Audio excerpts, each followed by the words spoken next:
Healthy grazing land as made by God. Kenya, a lot of Kenya is open grassland. And this is what the grassland typically used to look like across most of the country 100 years ago. Today, however, the grassland has changed dramatically, and serious problems of overgrazing are taking place. This photo is up near the Mount Kenya region. This photo is out in the middle of the Rift Valley, not too far from where I went to boarding school.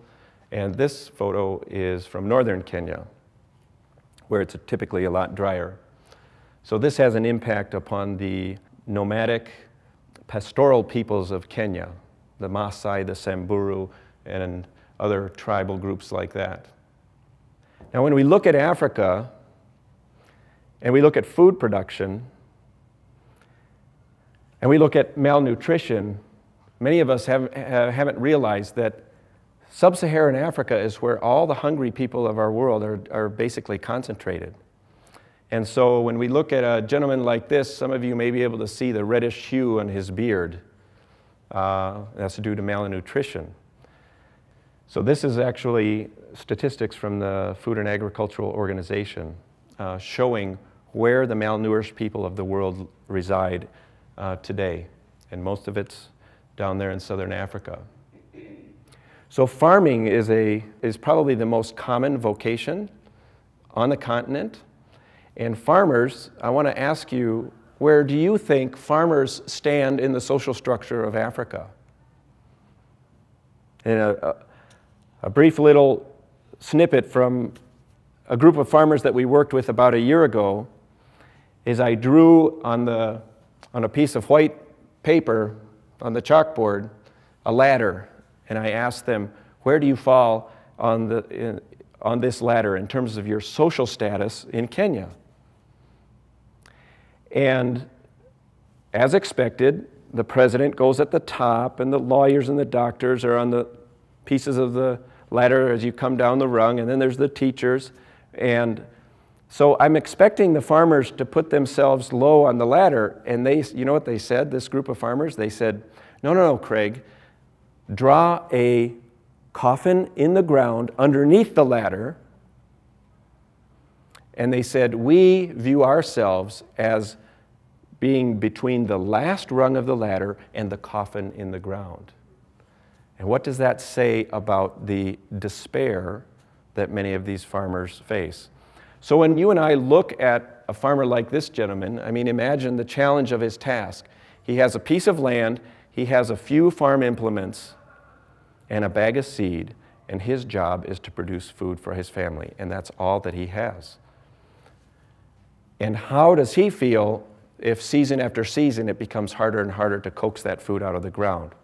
So apart from the physical poverty, which we see and identify very readily, we need to recognize there's also a spiritual poverty, a discouragement in those farmers as they face the challenges of growing food out of the ground. So many of them view themselves as below the bottom of the ladder. So you look down on farmers. I am just a poor farmer. And that's an unfortunate thing in a place like Africa, especially when farmers are the ones that make or break the future of the country in terms of their stewardship of the land. It's what farmers do or do not do that will result in what happens to the future food production of a country like this. So one thing we need to recognize as we this is the end of the summary of some of the key environmental issues facing Africa. These problems directly affect people. Now this photo was taken a number of years ago in Sudan by a journalist who rescued this child before the vulture got to him. But it is a vivid example of where things are headed in many parts of Africa as these problems get worse. And how can we as Christians work to eliminate this kind of picture from ever happening again in the future? And that's part of what our organization is trying to achieve. So there's a challenge that we, as the church in Africa, need to recognize. A challenge in the sense that there are some stark realities that we have to face as church leaders and as Christians who are trying to bring the good news of Christ to the countries of that continent. So we've experienced some of the highest rates of conversion to Christianity in Africa over the past 30, 40 years. And interestingly, we've also experienced some of the highest rates of AIDS, deforestation, land degradation, hunger and poverty at the same time. So that kind of seems to be a contradiction, doesn't it? And one of the things we need to ask seriously as Christians in a place like Africa, why are the farming landscapes, the water resources, our forests and grasslands in such decline when there are so many Christians? It's a challenging question, but we need to think about that. And I'm going to talk a little bit about why that is, but one of the things we need to acknowledge as well is there is relatively little work being done by Christians on this topic in the continent. Here in the West, it's not a priority issue. And how many of you have heard your pastor preach a sermon about this particular topic in your church? I ask this question all the time here in North America, and very often only one or two people in the audience will raise their hand, and that's very true in Kenyan churches as well. So it's not a topic that's on the tips of our lips in terms of what we discuss and talk about. The African church is just starting to wrestle with this problem, and relatively few churches really have a strong grasp on the magnitude and scale of what is happening across the continent. And as they are getting more and more interested in this topic, we're discovering that they're relatively weak in terms of understanding what is the biblical mandate for glorifying God through how we care for His creation. What is a biblical worldview about that? And we're relatively uneducated on that topic. So what is the urgent need?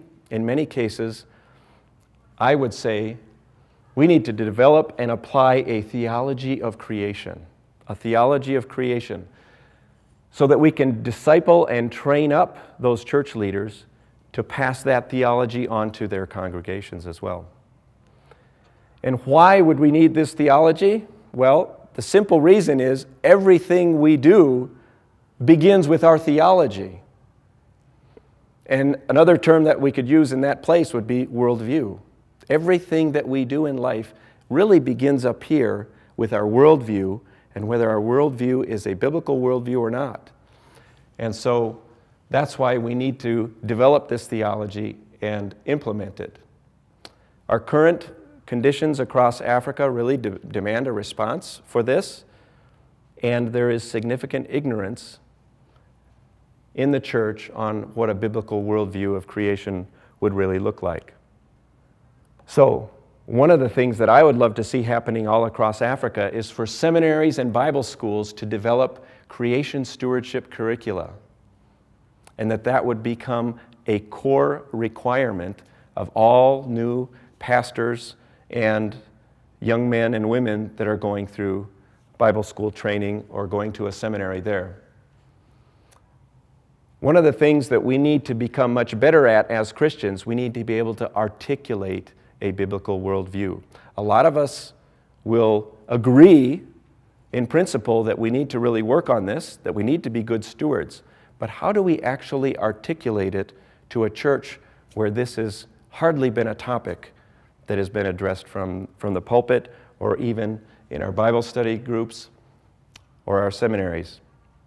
So, as a freshman, we know, if I was a freshman in chemistry, I know that if I'm going to graduate from college, I really need to move up to those graduate level classes. And then when I take that first class in chemistry, yeah, that's a challenging class. It was challenging for me when I took my first chemistry class at Bethel College. And I want us to understand that in many ways, this particular topic, you and I are all enrolled in that first freshman class. And we need to graduate, and we need to move and grow so that we can become qualified to sit for the exam for those 5,000 level courses, okay? So that we can then really articulate this vision in a very strong and biblically centered way.